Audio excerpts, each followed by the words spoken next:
Yogis, welcome back to another episode of RunYogi Diaries. This is your host Santosh Shiva. I hope you had a wonderful week and you also got some time to play, swim, bike, run, whatever is your thing. Every week I bring you conversations with people who are on a journey of well-being and endurance.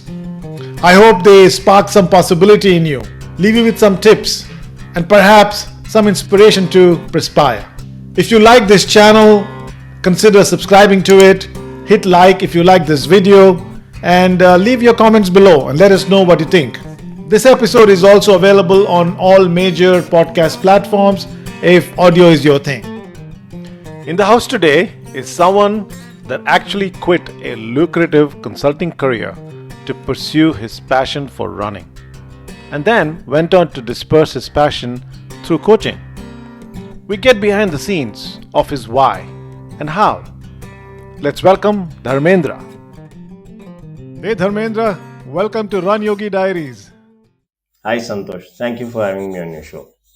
Oh, it's a pleasure. First of all, I don't know if I told you, but when I was growing up, I was a huge fan of Dharmendra, by the way.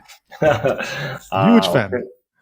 And I would watch all his movies, and I would tell my parents that I don't care what other movies you watch or not, but the new release of Dharmendra, you need to take me. So nice to call a name like that.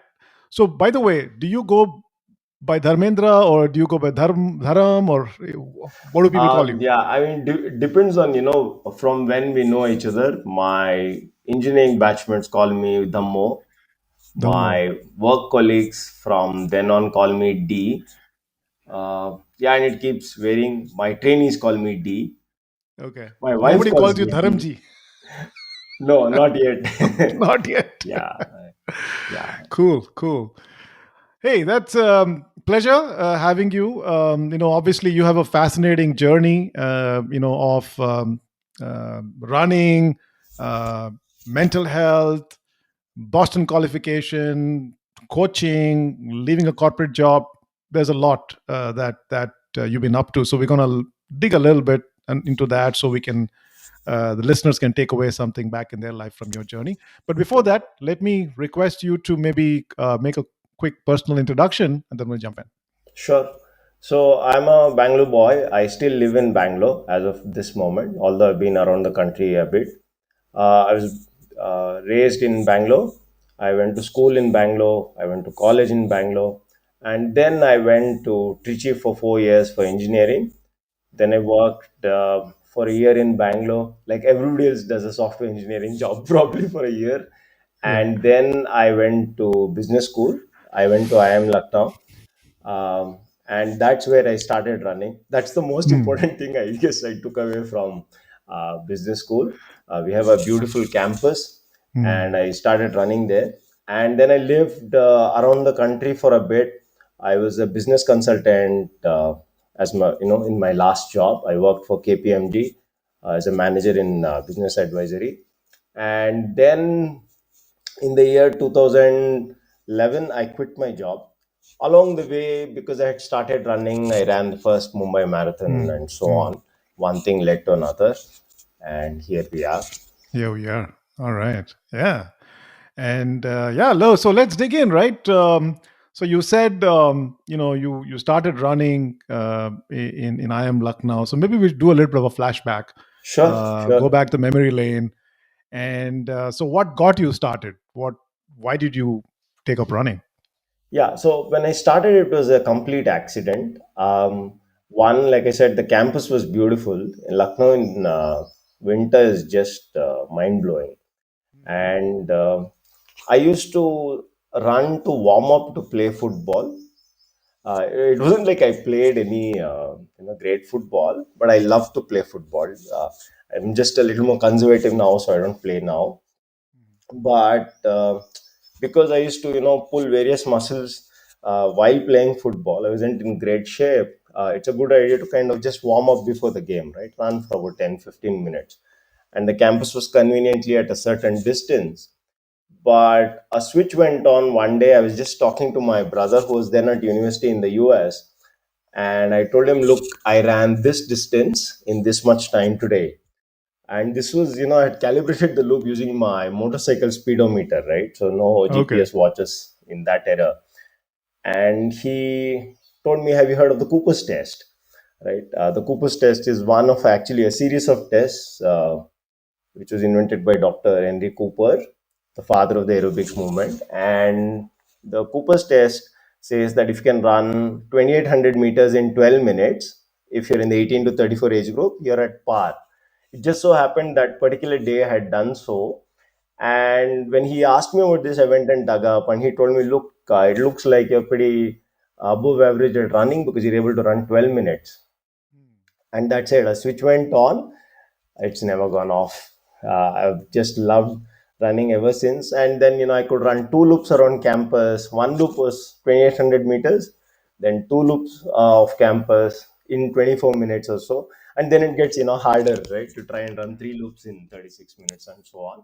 But the important thing is, I just got started by accident. There was no major intent except to warm up to play football. Right. Right. So, was it common for people to run in IIMs?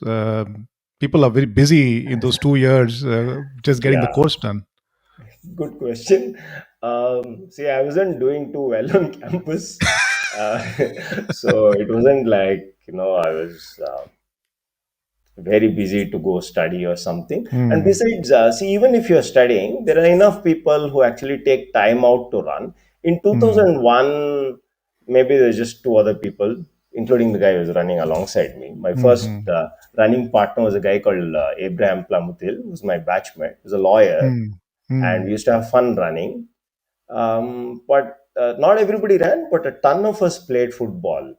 Hmm. And lots of them played badminton, various sports. And of course, cricket, if you're in India, you can't escape it, Yeah, of right? course. Hmm. It's so, yeah, lots of games happen, and people do find time because even though you might be sleeping only about, 6 hours or less a day for the 20 Hmm. months you're on campus, you still need like half an hour of unwinding, probably an hour Yeah. of unwinding, except maybe during exams. Yeah, so it's Hmm. intense, but the playing is also pretty intense. The Right. inter-hostel games are very raucous affairs. Right. And so this was what year? 2001. August 2001. 2001 is when I started running. Yeah. Right. Right. Right.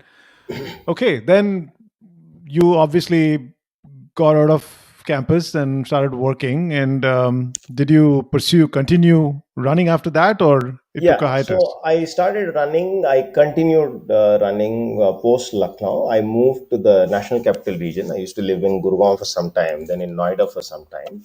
And 2003, I finished from IIM Lucknow. Uh, so I was working in between 2003 and 5 in Gurgaon, Noida. And at that time, I saw this big banner which said, the first Bombay Marathon was in the year 2004. And this was, almost the era where, mass registrations weren't happening on the internet. You had to actually go to Bombay. Mm. You Yeah. could sign Okay. up, but you still had to go, collect bibs. There were people who could sign up on the spot. Imagine just being able to sign up on the spot for India's Yeah. largest event, right? So I actually came down to Bombay, and on the morning of the day before the event, asked somebody, can you get me a place in the event. It was that, makeshift Hmm. in my approach. I had run a total of 8 kilometers at one shot. I had signed up for the half marathon, and I ran it. The experience was just amazing. And I said, look, if I can run 8 kilometers only in practice and still do 21 and survive, next year I'll do the full marathon. So 2005, I did the full marathon, and for that I Hmm. trained, and I Hmm. used Hal Igdon's plan. Hmm. Looked at it from the, The Bible of yeah, for all most beginners, of right? us who started during that time, right? Yeah. Yeah, yeah. So, and that plan was good enough. I took a little over 5 hours in the year 2005 for my first half marathon. So I should tell you, the best part about this is, stereotypical Indian parents, right? I call my parents and I tell them, look, it's going to be on TV tomorrow. Please watch, Uh, right?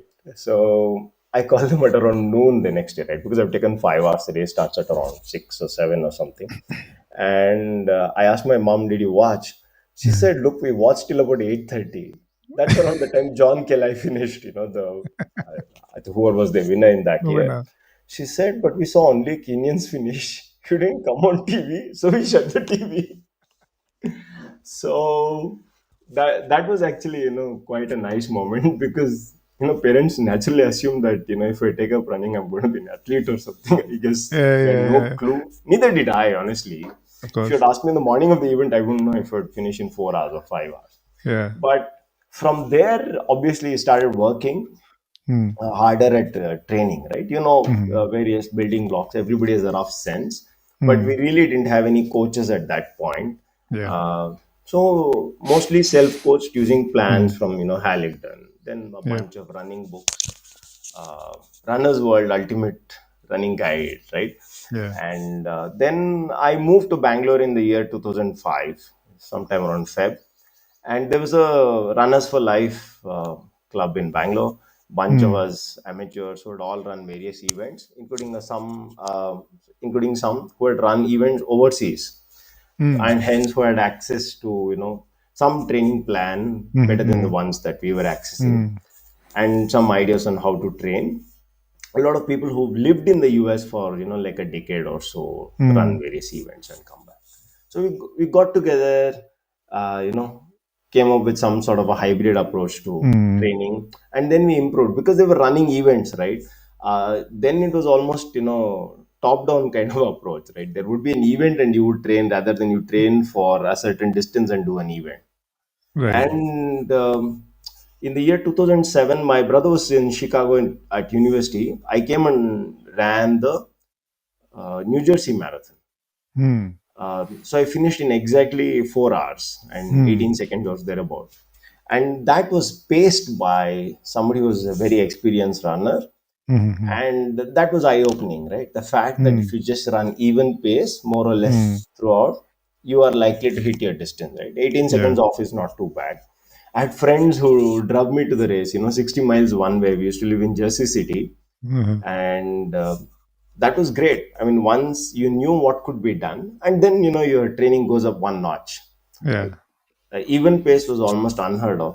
My paces Mm. then used to be, take the first 3 hours, run about 20 miles, then spend the next 2 hours running another 6 miles. Suffer the Uh, last. yeah, exactly.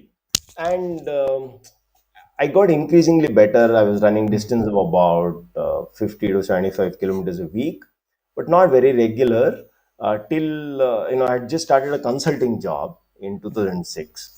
And that was very busy. So I was mostly a weekend runner. I would run about 15 on Saturday, 15 kilometers on Saturday, 25 kilometers on Sunday, and I would still get like close to 25 miles a week, two runs, and that's mostly it. My lifestyle was not very clean. I used to drink reasonably on a weekly basis. I used to also eat quite well. Right. Yeah, and sometime around then, because Boston came into my world, right? I had some Mm. sense of, oh, there is a marathon called Boston and it's Mm. hard to get in. And I'm improving, right? So I went from a certain time to a certain time. My half times had dropped below 2 hours, but Mm. my full times were, still over 4 hours. I hadn't run a single sub four till the year 2011. And Mm. 2011, I took a sabbatical. I went to the US, or I came to the US, and got the help of a really good coach, Mm. who again I met by sheer accident. A friend said, "Look, my idea then had been very simplistic. I thought I'll take a 3 month break from work, train very hard, whatever that might mean, Mhm. and qualify for Boston, and that was it. Right? Mm. I didn't expect anything else to change much. I expected to come back and work, and so I asked around for a coach. A friend in Bangalore called Santosh, who had run with the Asha runners in the US, said, "Have you heard of Tony?" He didn't give me a second name. I don't think he Mm. did know a second name. Mm. And I asked other friends in the Bay Area, Anil and Arun, if they Mm. knew Tony, and they introduced me to him. And he said, "Look, if you're going to come halfway across the world to train for a marathon, I'll do it for free." So that was amazing. Much later, I So, found out that, yeah, sure. as I listen to you, one is um, the level of motivation that you've had is quite commendable, right? Because to have traveled to the US and run and then take a sabbatical and find a coach, uh, But what spurred this motivation, and what spurred the need to find a coach? I mean, was there something that you discovered while you were trying to do it yourself that didn't work for you? Yeah, so the thing is, see, 2011, right? So by then I had already run at least two marathons a year, uh, Hmm. and a couple of distance over marathon, just 50K, not too much more. I had run and I was frequently tanking, right? Like I said, I Hmm. would run about 33, 34K in 3 hours. And the fourth and mostly fifth hour used to be quite miserable. And the Hmm. experience weren't great. Like first 3 hours would go without incident, and then I would have Hmm. Hmm. hydration Hmm. issues and so on. And with so many failure modes, right, in engineering terms, your the outcome is very, very unpredictable. Hmm. Like I said, I wouldn't know whether I would finish in 3.5 hours or 4.5 hours or 5.5 hours. And Hmm. I've really, really struggled through races then. And some of it is just personality type, right? I'm very monomaniacal to the day. I like chasing one thing at a time and doing it like really well. So I knew that it works, right, if you kind of buckle down and do just that one thing for some time. And that's why I took a sabbatical. In hindsight, I can't say that it was necessary, but I didn't know any better then, neither did anyone else, right? Like if I tell you that, look, just 11 years ago, uh, yeah, exactly 11 years ago, right? This is And 2011. Yeah. and when you say you tank, uh, what do you mean? Like for the purpose of what our listeners may be wondering, Yeah, so what basically, cramps? You just couldn't move. What used to happen? yeah, various things went wrong. One Okay. is that my fueling was terrible, or I Uh, ate something inappropriate. Right? This uh, wasn't like the time where you had like solid. Everybody knew what to eat for breakfast, or at least you knew hmm. what to eat for breakfast. Right? What works for your stomach. So I'd have a simple stomach upset. I've actually stopped in the Hmm. middle of a marathon to go to the loo in Hmm. Bombay. So it could be as simple as a GI issue to Hmm. all I threw up all the fluid I had consumed because I had overhydrated. So it's just carrying Hmm. like 3 liters of fluid. And once all of that comes out of you, you're not going to feel great, right? You're Yeah. going to feel fairly exhausted from all the Hmm. puking. So I puked through basically every Bangalore Ultra I had run. I've run five of those between, I think it started in the year 2007, 7, Hmm. 8, 9, 10, 4 years. All of the 4 years I puked. This is a 50 case. Yeah, these are 50Ks 50 and they're case. trail ultras, right? A Hmm. very flat course, Hmm. Hmm. run in the bamboo forest in Hmm. Bangalore, near Hesargata. And they just didn't go well. The experience was Hmm. unpleasant, right? So you start with so much enthusiasm and you train Yeah. for it. And on race day, you just go out too fast, right? Hmm. Going out too fast was almost fashionable, right? Um I had no clue that one you're supposed to do even pace. See, and also there's like this father figure. There's a guy called Bhaskar Sharma, the very experienced runner who Hmm. would run marathons overseas and in India. Hmm. Who incidentally had run the New Jersey Marathon in the year I think 2005 or six, Hmm. and he had run sub four. And I knew that it's a very doable thing. And Hmm. he's more than 10 years older than me. Actually, he's Hmm. almost 20 years older than me, right? Hmm. So he said, I mean, and you could see his approach. He's known as the even pace guy, right? His splits Hmm. were within like a few seconds of each other for an entire marathon for every kilometer. Hmm. And you could see there's obviously something that's working. And he's Hmm. a very sweet guy. So he didn't have any of those issues. So I had Hmm. hydration issues, I had GI issues, and I just struggled, right? So once you run out of Hmm. fuel, right, you're just dragging your feet Yeah. and you Yeah. spend like at least an hour in misery. I Yeah. want to Yeah. Got it. eliminate all of that, right? Clearly, Yeah. somebody who knows better can help you sort all of Yeah. those things. Yeah. Got it. Clear. Yeah, that's why just found a coach, Yeah. and I say just found a coach. It's like an amazing accident in hindsight, right? The fact that I encountered Tony, and then everything changed, right? I had already begun losing weight because I knew I was heavy for a marathoner, but nothing like in the ballpark. So I was 147 pounds. I'm 5 feet 6. Uh, when I started, Jan 16th to Jan 19th, 2011, I ran 405 in Bombay for the marathon, 405.26, I think. And May 1st, 2011, Avenue of the Giants Marathon, I ran 309.46. So in about a Wow. little And over 14. this is through the coaching that you did in the sabbatical, Yeah, yeah. right? This is Wow. in 5 months. I mean, that's what it took me from fairly unpredictable performances. And my Hmm. first sub 4 was like a sub 310. Hmm. So So I qualified. what were, let's say, if you were to pick three big crucial factors that helped you in those 3 4 Right. months, what did you do right?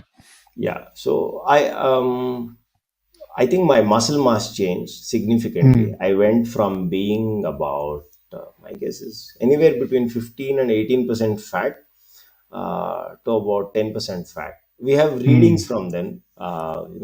Every day I used to measure myself. We had one of those home machines which tells you Hmm. what's your body fat percentage, Right. reasonably accurate for our needs, right? Hmm. So one was a not weight per se, but body fat. Of course, I lost weight too. So, but I went from 147 pounds to 130 pounds in span of 14 weeks. So obviously that really helps. That's the biggest chunk of improvement. I think it's probably worth about half an hour. So I went from say 4 hours to about three and a half ish. So Then there what was did this you do one. to lose? And what did you do to lose? Was it just organically losing weight, or you did consciously something different? Yeah, yeah, a good question. So one is that till 2011, I never consumed protein consciously. So I had no Hmm. clue that you're supposed to get a certain amount of protein per kilo of body weight. I read multiple books which talk about muscle mass for endurance athletes, Yeah. and that you need at least like a gram of protein per kilo of body weight. Hmm. Hmm. And I looked at my diet. I spent a lot of time poring over data and ground up. There was really no body of knowledge to tell you that does you know soap in holy, right? Is it Hmm. enough? Hmm. How can you tell? I would measure every item that I was eating. So if you're buying spinach, go buy Hmm. spinach, wait and see, is this like 200 grams of spinach, and so on. 200 grams of beans, right? What is that Hmm. worth? You make estimates. So I would stack up all the protein I have from the foods I had. I kept detailed notes, and I got to a certain level of protein. And if there was a gap on a certain day in, excuse me, in my food, I would just have some whey protein.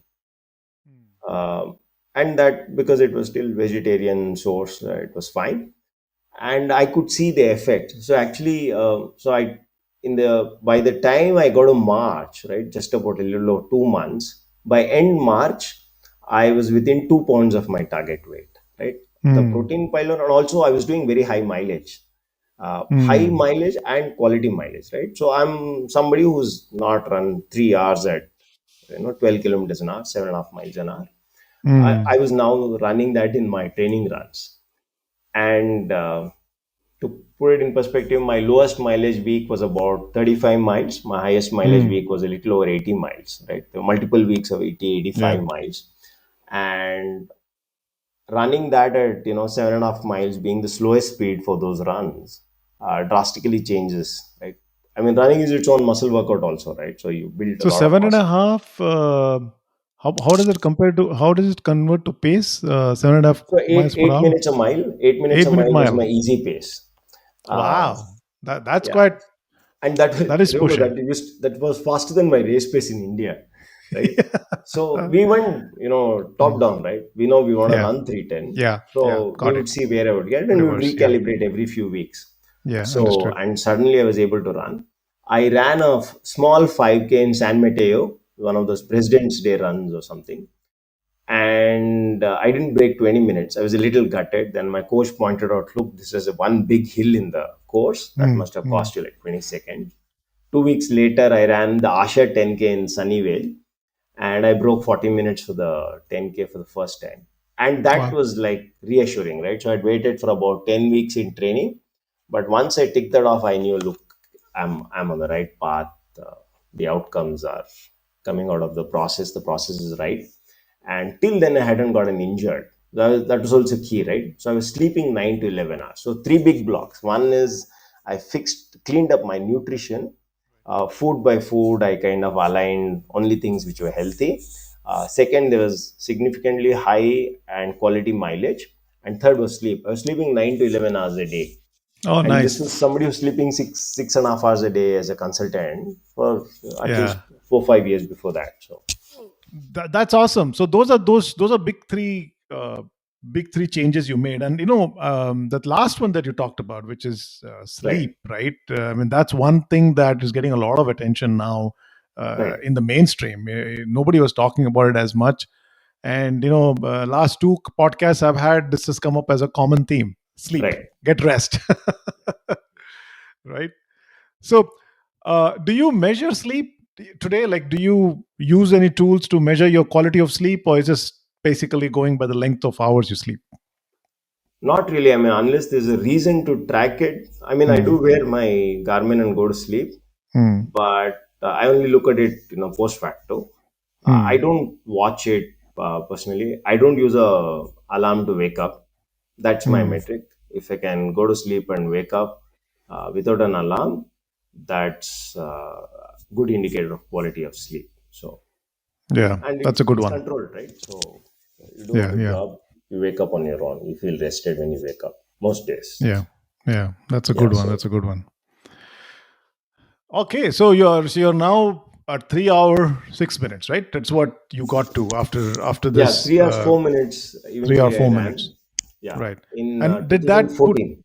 2014, and that put you into the Boston? Yeah, that put me into Boston in 2014. I took multiple attempts, by the way. Okay. So I mostly trained in India. I would come to the US for about a month. So my sabbatical, I was in the US for a while, Right. but eventually I didn't get into Boston in the year 2012 because Hmm. the actual cutoff at Boston after qualifying was a minute ahead. It was 3846, exactly a minute Okay. ahead in the Okay. year 2012. So I said, look, so I came back. I knew by September 2011 this was not happening. So I quit my job. Hmm. Basically, I said, look, if I can't do this part time, I'll do it full time and see what happens. Wow. Uh, I didn't really think about various other things except my parents. I told my parents, look, I'm quitting my job. This is what I want Hmm. to do. In worst case, things don't work out in a few years, I'll go back to a job. Right. And I discussed with my employers. They were super supportive. They said, you should be fine. So when you say do what, this is you're talking Just about run. I just didn't run. have, yeah, I didn't have any other plan. I said, I'm just going to run, Nice. train, do all of the things I'd done in my sabbatical. I just do that till, I qualify for Yeah. Boston. And of course, because I needed a source of livelihood, that Hmm. was the next big, accident, good accident. So my friends who used to run with me, right, a lot of running buddies said, look, this is a fairly dramatic transformation. Can you do with us what you did with yourself? I said, okay. They said, we'll pay you money. I said, excellent. Now we're like sorted, right? I have a source of livelihood as well. So I don't need much incentive to continue doing this. So I started coaching with three people, Hmm. uh, and I got certified. I took the USATF level one Hmm. course. I got certified as a running coach, and I started coaching, and that itself, led to a host of learnings, right? So I started learning and improving my own running based on what I was seeing in others' lives, in addition to my Yeah. own life, Yeah. right? Yeah. I'd already made that big chunk of improvement, so I knew it was about a minute off. I made another five attempts. Right, I ran in 2012 June. I ran Grand Mass, then I ran to the California International Marathon. That was one of the most gutting races ever because it rained for almost all of the 3 hours. There were 25 to 40 miles per hour winds during the race, and I missed that by 7 seconds because my Garmin froze at start. It was raining so heavily I couldn't get the touch screen to start. So my by the time it dried up a little, at mile 5 is when I got my Garmin to go. So I knew how many seconds I was off by. And when I actually finished, it was 3:10:07. I was really, really gutted then. And then I ran Berlin in 2013. And I also got married in 2013. Hmm. And that was actually like the next big, in addition to those first three big chunks, I thought in terms of improvement, right? I used to be Hmm. seriously wound up before races, shut myself up in a room and do nothing till race morning, right? Just Hmm. me and whatever I was keeping myself occupied with, but extremely wound up. So which means I wouldn't take calls, Hmm. mostly try and focus. While that might work for some people, it was clearly not working for me because I was too tense about the race, right? I was too Hmm. fussed about the outcome. Mm-hmm. But 2014, I got injured through some freak injury, shoe thing, bad decision on shoe. So I had a mild stress fracture in my shin, and I trained through that. I found out only post race because I didn't have the courage to go to a doctor and get it checked. Then it was pretty stupid in hindsight. But when I came back, he said, "Look, this is a stress fracture, but it's already healing." So good news Mm. is, he said, stay off hard training, and we'll see. So I started 2014 the Bombay Half Marathon because I had decided then I won't waste myself in hard, humid races like Bombay, right? Trying to Mm. qualify for Boston. My idea was I'll run a cold flat race or cold downhill race or something in the US. So I would run only halves in India. And so I ran Bombay that year with absolutely no intent. Right. The goal was to just run about 145, which was easy given the shape I was in. But I was injured, so there's additional complexity. And because I had no expectations from the race, the previous evening my wife and I went out around Bombay on a scooter, Mm. and I ate chaat, vada pav, everything that you can possibly not shouldn't be eating before a race, loads of junk, Mm. but street food, right? So you kind of get to savor Bombay. Probably not the best moment to do it, but we did it. And the next morning, I had just a out of the world race, right? I broke So a no 90-minute. no GI distress after eating all that Yeah, chart. chili bhaji and sev puri and no GHD stress. Half marathon, I think the dynamics are different for your gut, right? Mm. Full Mm. marathons where all the Yeah, yeah, endurance failures kick in. yeah, yeah. Yeah, and that was eye opening because I was so relaxed through the race. Mm. And I think partly due to the presence of my wife, right? I knew she Mm. was there, and it was her first visit to Bombay ever. Mm. And I was like, man, this is interesting. I was so chilled out yesterday and had such a great race, right? And negative splits all the way, right? Till the last 5K, each So 5K what was fun. what was your like takeaway? Was it like so the fourth? You said the fourth block, which is just Yeah, what it's relaxed, just being stress free, relaxed. Is yeah, that? the role Mm. of just being in a good space mentally, right? Mm. And Mm. also not having expectations. It's very Mm. important. So, right, Mm. having goals might work for some people, Yeah, but the process is very, very important, right? And that yeah, till yeah, then kind of underlines my philosophy to training and coaching, which is that yeah. look, you have to follow a really good process and you validate the Mm. process, Mm. but don't worry about outcomes, right? There's a Mm. number of variables. That sounds like Bhagavad Gita. Yeah, it's pretty much it, Yeah, right? yeah, yeah, yeah. And So it guides a before, lot of good before lives. yeah, okay, uh, that makes a lot of sense. I mean, that's ancient wisdom, Indian wisdom that you have distilled into your coaching practice, which makes a lot of sense. Yeah, and we all have to discover it yet again. Just imagine. Yeah, We, yeah, yeah, we yeah, can't just say, look, somebody wise already said it. It's worked for millions of lives. Just yeah, take the damn thing and put it in your life, right? yeah. You What's got to today? make it real, right? Yeah, Yeah, you got to make it of real. You got to course. make it Yeah, real, contextual. yeah, So one thing that I wanted to, so you this is, whatever you're saying is it's out of the box. You don't hear people, just quitting their jobs for their passion, and this is almost like a, running a training for a Boston qualification and then taking your job out is something that's really out of the box. So is that something that came naturally to you, or is that something that you had to, like, was that a huge leap of your own personal choice here? yeah. I yeah, it's a good question because it tells you about my life, worldview in general. Mm, See, one is I told you I like to go all in. I don't like to, mm, dabble. That was one, and two was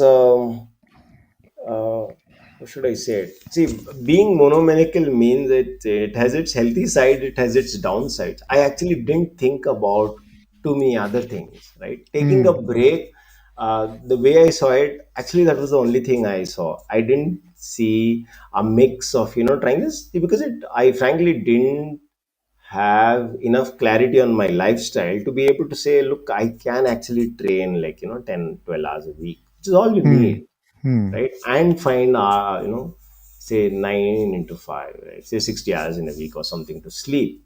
mm, But because I had pretty much discarded almost everything that wasn't essential to training Hmm. during my sabbatical, right? I pretty much just replicated that, and that Hmm. the quitting a job was one way to do it, right? Hmm. Now I know that there are 10 other ways to do it, right? You just clean up Hmm. your life. So actually, for the first 5 years of my being married, right, we didn't have kids. So I Hmm. actually lived very much like a bachelor. My wife still jokes, right? She would come home at say 9:30 in the night sometimes, just late from work, and I would be asleep. I was religiously sleeping by 9 p.m., waking up at 5 a.m. every day. But I would be awake during the day because of, you wouldn't get to meet much and all that. Yeah, so I think uh, part of it is just personality type, wanting to do this. And quitting job, I didn't think of it as, leaving something on the table at all, right? I didn't see, um, and that autonomy of being able to find something in life that you really like. That was the first thing in my life that I have chosen for myself and enjoyed so immensely. Till date, I don't have a single activity which comes within even 50% Hmm. of the amount of joy that running brings to me. Right, I step out Hmm. now Hmm. for like a even 2-3 mile run. It's the same every time, Hmm. right? Hmm. To have something that comes to you, right? It's a gift, right? Right. In 20 Right. years, every morning you step out for a run, you feel glorious, nothing like it. So just the sheer joy that I have experienced from running and having chosen that for myself, right? Till Hmm. then I was doing, you do a certain degree, you pursue a certain job, all that Hmm. because most of the people are doing it. Hmm. um, I was just too pissed with a lot of other things that were not working, right? This was one thing that was working so well, right? It's Right. just a very pure pursuit, right? You put so much hard work into it and it's kind of paying off in truckloads. Yeah. Yeah. Yeah. Yeah, so that the fact that I was very happy from Hmm. the inside, right? I Hmm. was at peace with myself, said you don't need too much else's payoff. Hmm. So Hmm. that really guided having that feeling of control over your life and getting what you're investing in and just sheer happiness, right? I've just never been happy that those 5-6 months in the US I spent on my sabbatical uh, can only be matched with the degree of happiness by Yeah. anything else going forward. So Yeah.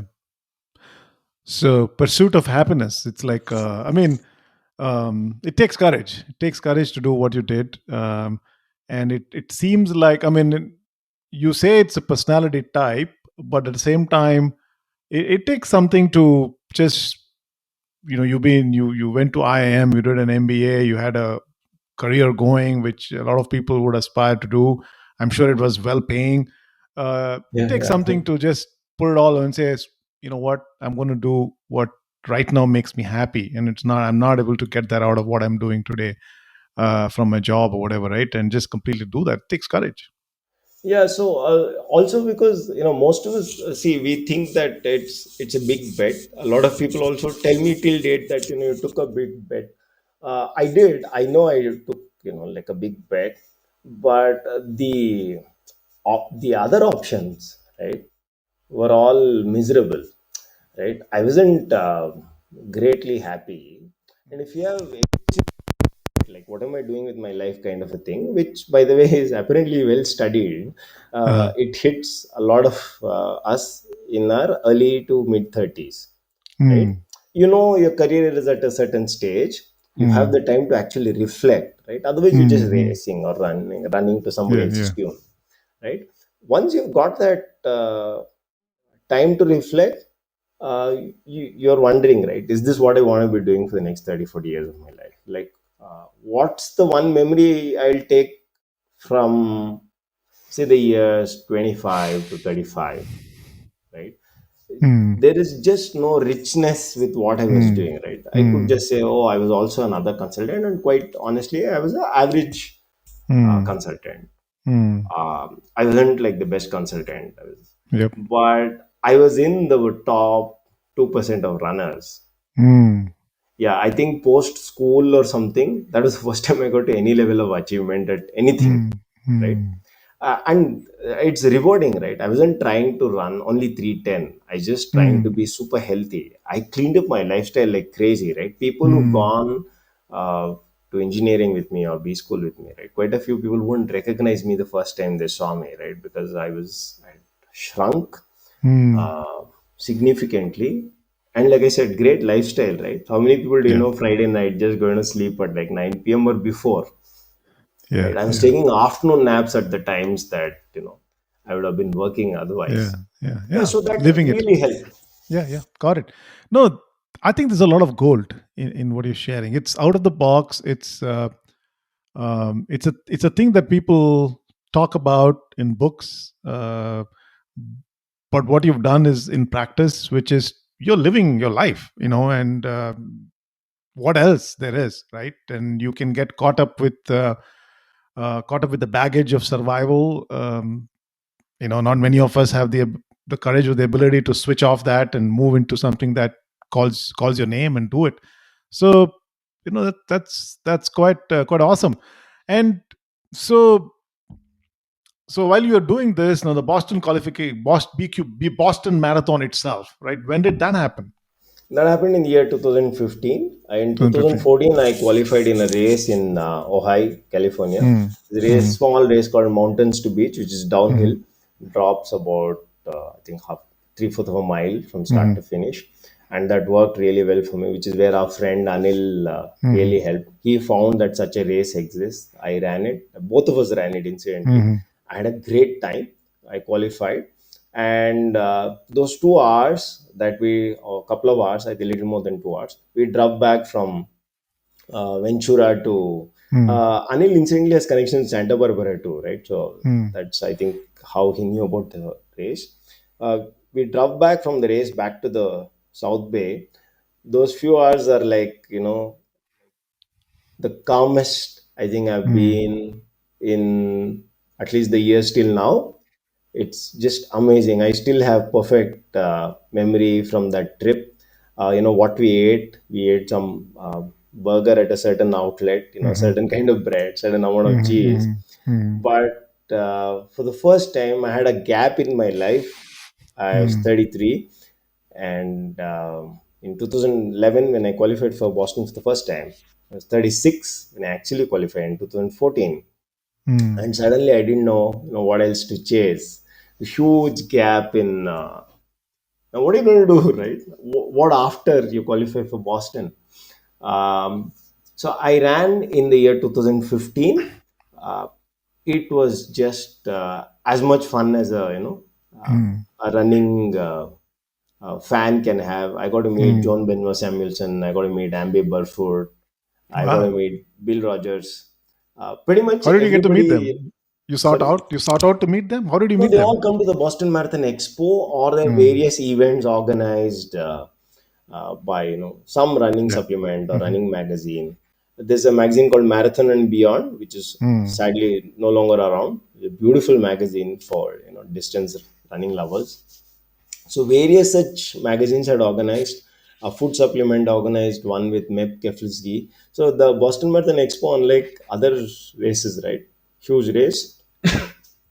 This is a 3-4 day thing. So I was in Cambridge like Mm. 3 days before the event. I stayed with a friend. She was doing a PhD postdoc at MIT, and I went to the expo on day one. Then I went again Mm. on day two, and practically met everybody I wanted to meet, and took autographs and photographs and all that. So that was quite a wild trip Mm. in terms of fanboy moment, right? Yeah. Practically everybody you think of, like I said, like Bhatia, so on and so on. I met all of these guys. I had like a very so-so race. I did everything right going up to the race, but it rained on race morning. Rain and me Oh. have uh, this relationship, right? It has to add that mix masala to my Mm. life. So there's a traditional tune-up race for Boston, a 10 miler in Washington D.C. called Cherry Mm. Blossom. Uh, I ran that. I met June Benwa Samuelson at the expo for that race, and we talked about my race plans. Right, Mhm. extremely approachable, wonderful Mm. lady, Mm. and she told me what she was aiming for. So I said I should also gun for it. So Mhm. actually went out at sub 3 pace because I was in Mm. shape for that, and it rained, so I blew out. So I had to actually Ah. limp. the last 5 miles or something. It was okay. I still finished in about 3:18 or something. Not the best thing I wanted, but I was done. I mean, Mm. I got everything I wanted. Right? It's like I'd Yeah. had dessert three times over. Yeah. Yeah. So that was done. I mean, so we started doing all the conventional things once I came back from Boston. It took us a while to I mean, rather, took me a while to kind of figure out what next in life. So I went back to a conventional uh, sort of life, as in I continued coaching. We finally bought an apartment, took a housing Mm. loan, right? The thing that Mm. most of us do to kind of guide life decisions, right? When in doubt, take a housing loan, it'll give you clarity, right? The pressure of loan payments. Yeah, so we did that. Mm. And we had a kid, our first kid Mm. in 2018.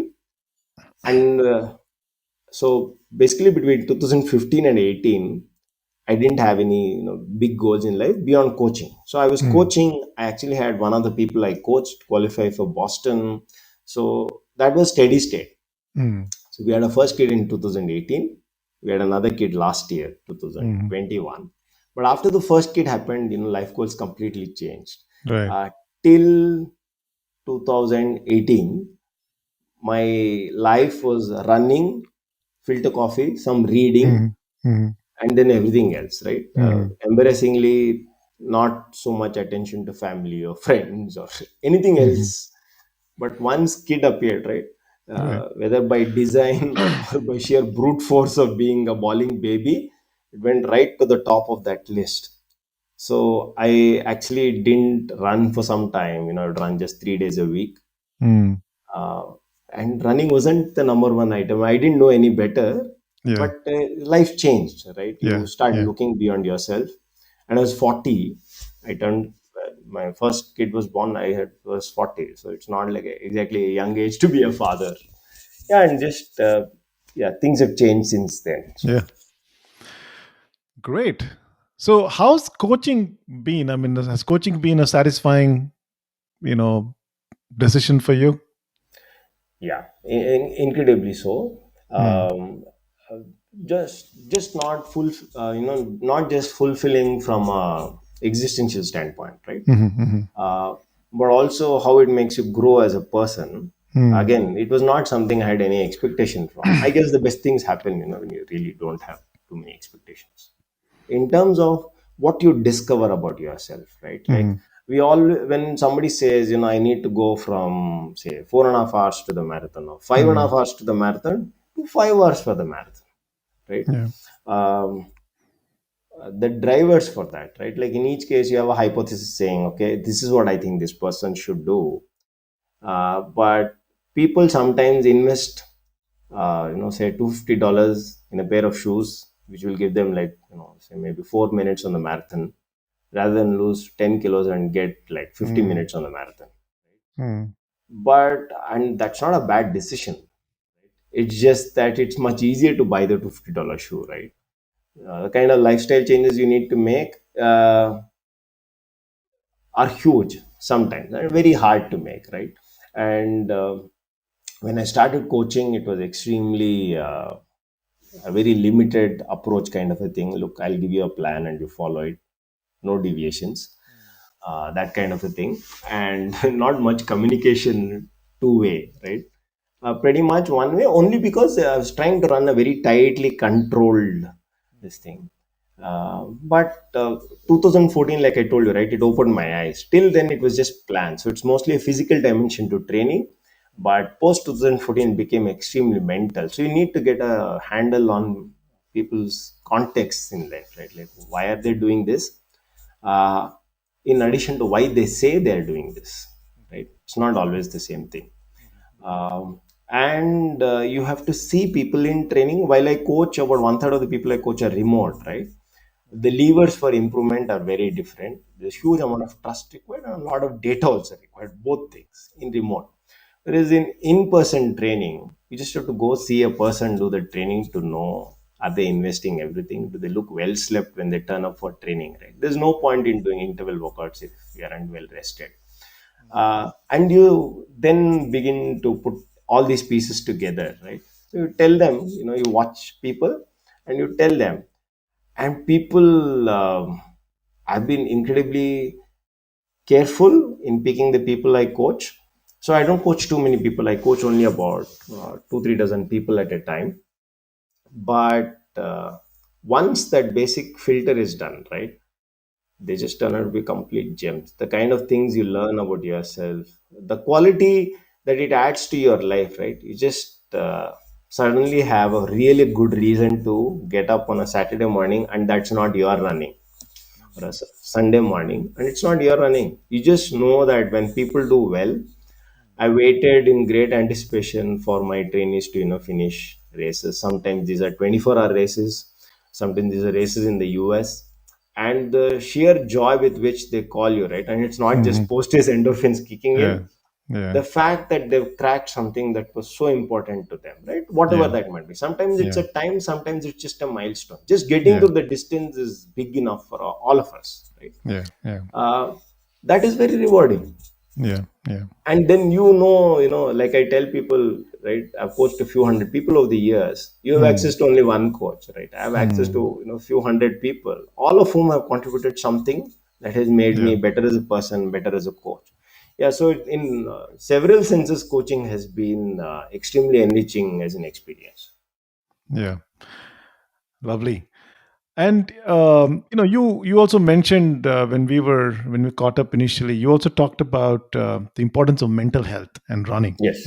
You Right. found a correlation between the two. Right. So how did running help your mental health? Right.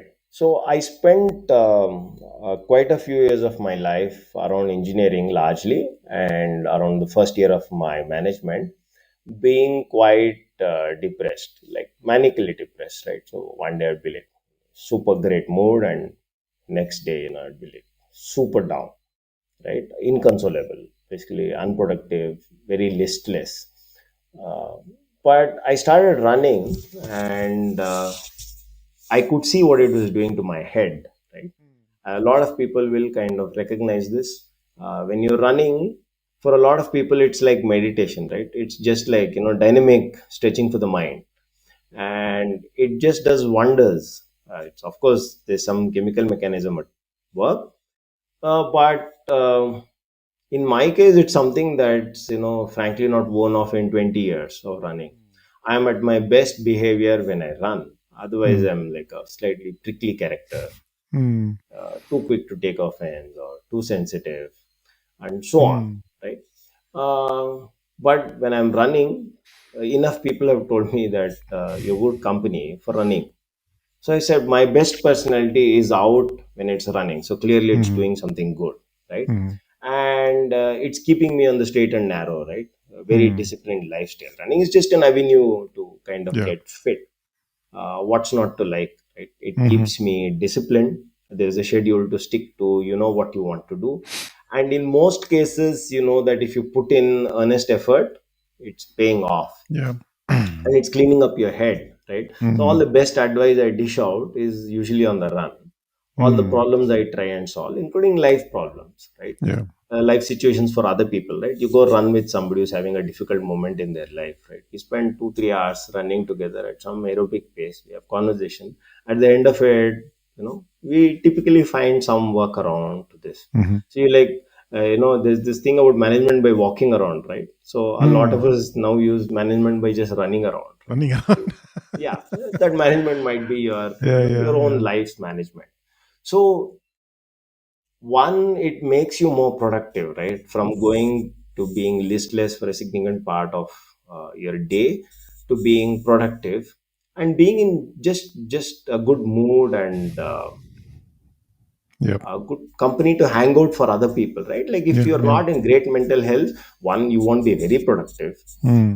You might not be a great company for other people, so people might not exactly want to Yeah. spend time with you. And if you're just joyous, you just your quality of Yeah. life is much better, right? All of those things happen from running. So I Hmm. recognize that, and now there's enough body of work to show Yeah. that for some people, for sure, running improves mental health drastically. Yeah. Yeah. So, and it No. did in my case, so, and Terrific. continues No. to do. Terrific. Yeah. No. Absolutely. I think if you talk to psychologists and neuroscientists today, they'll tell you the same thing, that having an exercise lifestyle, and running fits there, is great for mental health, and it supports functioning of all those chemicals that need to keep us going. So no, absolutely, that makes sense. So what next for you in your journey? Where are you headed? Yeah, so like I said, I'm like my life is going sort of in reverse. A lot of people, Uh-huh. study, get a job, get married, have kids, and then by the time they're in the 30s and 40s, figure out, you know, various other pursuits they want to chase. Right? I've gone in reverse. I spent 10 years in a conventional career, and 10 years just coaching, Hmm. and now I've had kids. So and I have very young kids. Right, I'm going to be 44 very soon, and yeah, I'm now in a job, so to say. Yeah, I'm yeah. back to working. I started a new job about 2 months ago. I Hmm. work for a company which is in the area of metabolic fitness, Hmm. and my day job involves meeting people like you and me, just Hmm. basically people who are amateur athletes who Hmm. want to improve their lifestyles, get healthier, get fitter, and use data. Hmm. So Hmm. I'm building the community for that. So my job is actually building a community amongst athletes, amongst our users. Hmm. Yeah, so that's what I'm doing. I have Hmm.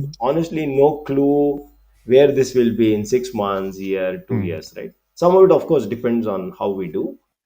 But honestly, I've stopped worrying because the big leaps that I've taken have left me okay after 10 years. So these are all small leaps in the Yeah. context of things, right? I keep telling my wife the biggest decision you made was to get married to somebody or no, regular source of livelihood, Yeah. and everything else is like a tiny decision. So this was one big break in the sense that I don't coach full time for a living now. I still Hmm. coach, but not full time. My full time job is with Ultra Human, which is what Mhm. it's the company I work for. Yeah, and I have to see where that takes us Yeah. in some time. Check in about 10 years and we'll know where it went. Law of conservation of grahasti life. Yeah, yeah, yeah. At So some point, and at some point, you got to come back to it.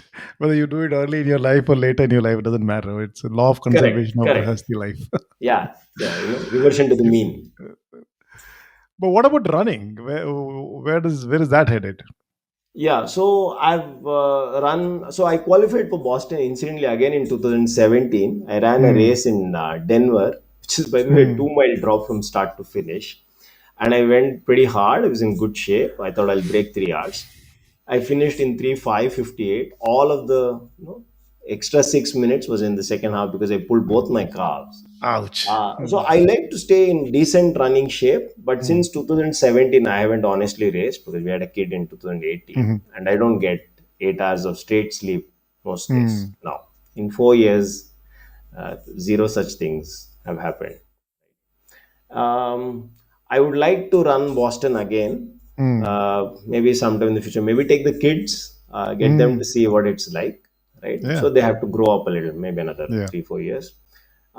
I want to run comrades for sure.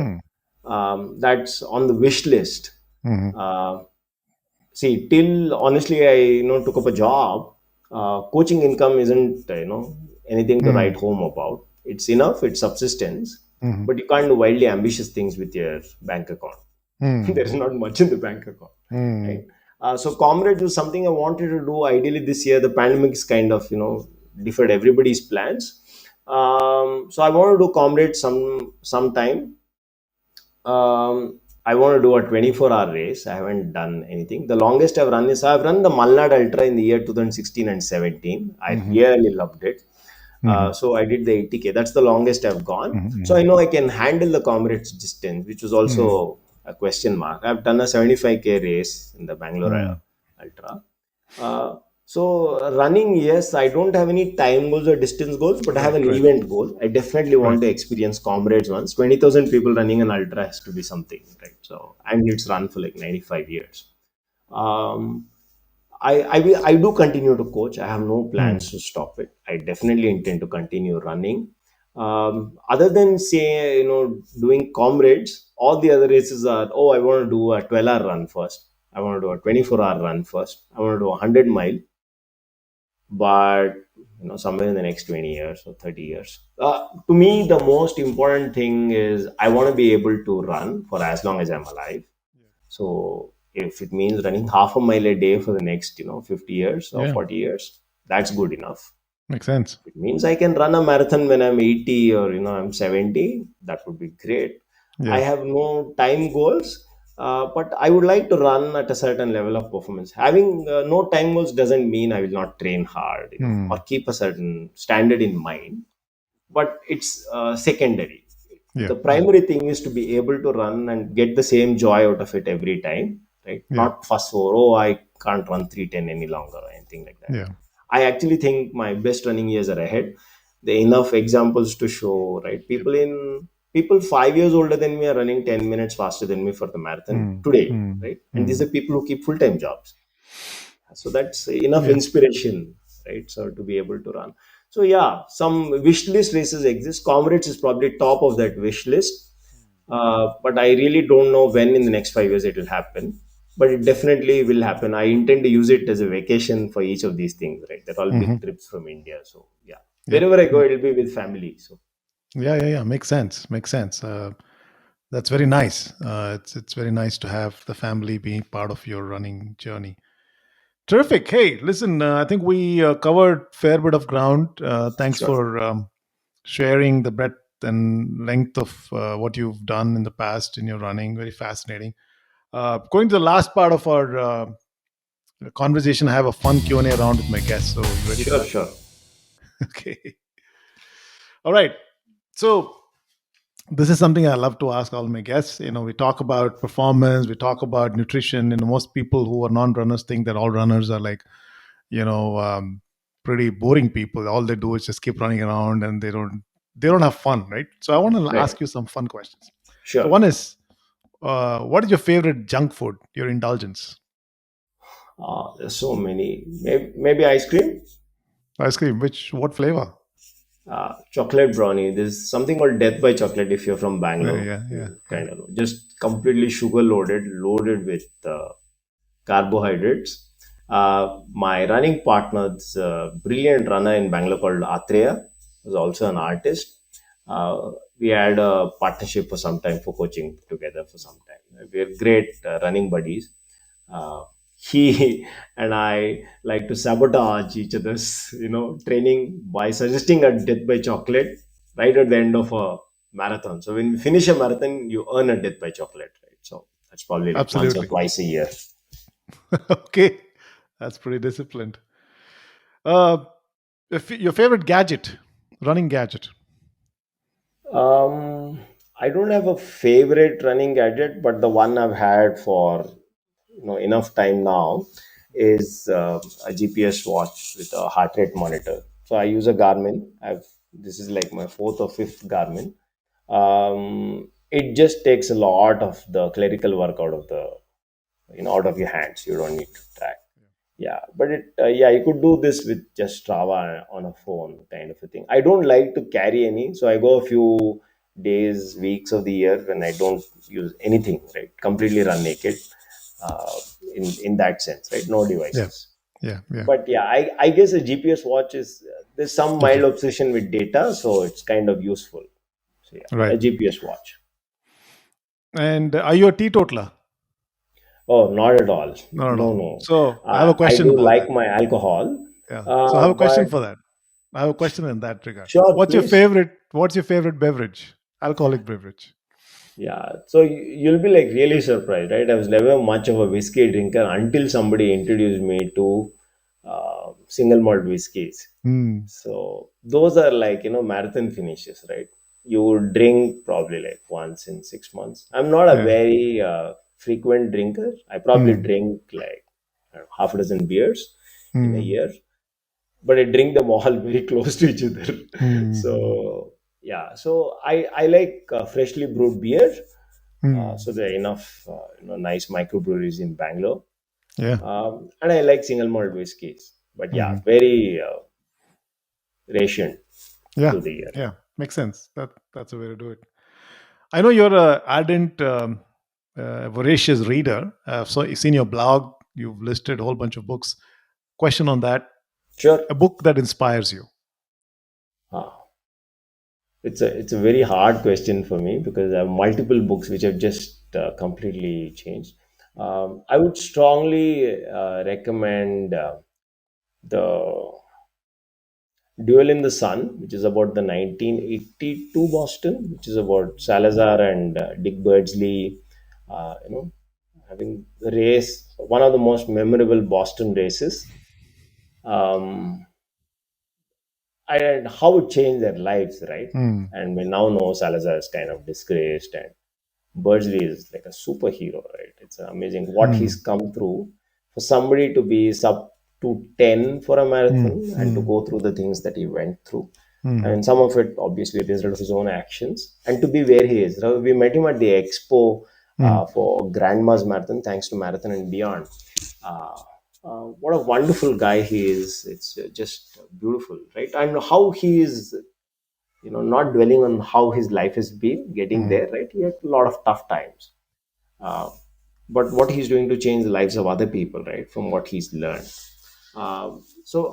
That book is like a good he there is a book by Dick Birdsley also about his marathoning, but Duel in the Sun captures that race, the intensity of competition and high level performance. That book is definitely one of my favorites. uh, they just way too many running books which No, it doesn't have to inspire be me. running books. It can be any book. Yeah, I mean, Your but favorite. my life's Your, all running, right? So yeah, it's yeah, like, yeah, yeah, yeah. right. So definitely Duel in the Sun. Hmm. Uh, that's a really That's nice what your book. pick is. Yeah, I would pick that probably. It's a great memory. There's a very nice book, for the statistically minded, right, about all the Hmm. Olympic marathons, co-authored by Peter Martin, I think is one of the authors, which is just about the Olympic marathons, right? So Hmm. the reason I like it is just opens your eyes up to. So when you say you're on the Olympic team for your country, right, you Hmm. assume a few things, right? Sort of naturally assume you're probably the best runner for the country. Hmm. You won't believe the kind of fiascos the Olympic marathon selection teams of various Hmm. other countries, right? Not even Hmm. India, Hmm. have gone Hmm. through. India's had people right from around independence getting to the Olympics in the marathon, and then we had like a lull, big break in the 70s and so on. Just getting a sense of that history, right? And the drama that goes into every Olympic marathon is just fabulous. I really love that book. It's called The Olympic Marathon, nothing The else. Olympic marathon. Two Okay. statisticians have written it. uh, you get like a brief snippet of every race and the winners and what happens. I love that book. I go to it quite often. I just like it for a sense of history. And yeah, and just like I said, right, don't assume that the Olympic gold medalist is the best runner in the field. And Right. that's a life lesson, isn't it? Hmm. Right? You assume so many things in life. Quite a few of us have just no clue, including me, right? What Hmm. goes into it and what it means, right? To the Right. athlete, how it changes and so on. So I like that book. That book is a very nice book. Nice. Nice. Good. Good. Um, the last one I have is a movie question. I don't know if you watch movies, but it's related to Right. movies. Sorry, please say that again. I don't know if you watch movies, but this I, is I, related I to do, movies. but You yeah, do. not so much in the last 3, 4 years. But yes, I do like Okay. watching movies a lot. Yeah. Okay. So if we made a movie of your life, right? What genre would you put it in, and who would you hire to play your role? Good question. So when I wrote my book, right, my book's called Boston Tea Party. I used to joke to some people that I already know who's going to do this movie, right? You've heard of Nagesh Kukunur, the guy who Yes. did Yes. Hyderabad Blues, right? And to our generation, right, that was like Yeah. a quite a breakout movie, Yeah. Yeah. fabulous movie. Yeah. Yeah. Yeah. Uh, so yeah, maybe Nagesh Kukunur. Nagesh Kukunudu played. He's a director. He's a movie maker. Yeah, but you have to find somebody who's that sort of a background to Okay. do this. Okay. Yeah, maybe somebody younger. I have no clue who would play it Okay. these days. Okay. So But I'm Nagesh. 44, man. I can't. I mean, I'm going to be 44 in like I said, right, 2, 3 months. So I don't really care who plays it. But yeah, you would want Kukuna to do it. If he plays it, nothing like it. He must be like, I don't know, late 40s or something. I don't know. He's So getting him not to heard. play a 44-year-old is very Yeah. believable. Yeah. Yeah. Yeah. Can do it. Nagesh But Kukushna. I yeah, know somebody like Kukunur. that. Yeah, yeah. Nagesh Kukunur, script on your way. We don't know where you are. Haven't seen you around in movie making last many years. Yeah. And what genre? Uh, Real life, non-fiction, Really? not fiction. Uh, Documentary, Biopic. Yeah. biopic. Yeah, yeah. Great. So thanks. We learned a few more things about you in the process. You did well in the Q and A, and Thank you. we're kind of winding up here. We covered fair bit of ground in terms of what you've been doing and your core views and philosophies around running and how it impacts life. Any last final, parting message to our audience and listeners? Yeah, so I would like to say two things. Like if if you see my book, right, and both of them are gratitude related, right? It's amazing how much people will go out of their way to help you if you tell them you have this really big goal you want to chase, right? The number of people who just let me stay for free in their homes, uh, various races that I traveled to, including complete strangers, right? Somebody I met at a book club on the internet, right? I went and stayed with them for a family, and they're dear friends. Uh, People do amazing things for other people, right? I've been very lucky to be the beneficiary of that, so I'm trying to pay back, right?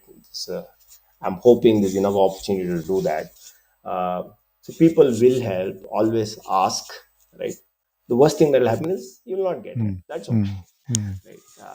It would be criminal to not ask. People, mm, in general, help a lot. Amazing. That is mm, one. And two, it's related to the first, right? I have been just very, very, very lucky. I can't mm. stress how lucky I've been through all the breaks that have come my way, right? Yeah. Uh, from, like I said, the lady who hosted me in Boston when I ran Mm, Boston, to Anil, Arun, having friends like that who'll take you to races, right? Like I'm a mid-30s guy, like they're literally babysitting me, right? All I have to do is just wake up. mm, My coach Tony, my writing coach Jerry, mm. right? I'm just thankful to. I could write a book about just the people I'm thankful to, right? Not just like an Mm. acknowledgement. Yeah, yeah. I've been super grateful because I've been super lucky, and I would like to recommend to most people, always ask. When in doubt, ask for help. Lots of people can do lots of amazing things to your life, so just feel free to ask. Yeah, terrific. And I'll share the links to your blog and your Sure. book on the show notes. So if they want to Sure. reach out to you and uh, you know for any kind of wisdom from you, Yeah, uh, if I'll do that. people want running advice, yeah, just Yeah, yeah, send them my way. I know really smart people, so I can always ask yeah. people wiser and more experienced than I am. So Terrific. Hey, Dhammo. No, sorry. Did I yeah, call you Dhammo works. Dhammo? Dhammo. Yeah. So thanks. It was a fantastic conversation, and I'll let you enjoy the rest of the day and continue. Wish you all the luck with the new job and with whatever you're doing as a family man now, and your next journey and whatever you're up to. We shall stay in touch. Thank you very much. Yeah, thank you, Santosh. Thank you for having me on your show again. Thank you. Thank you. Bye.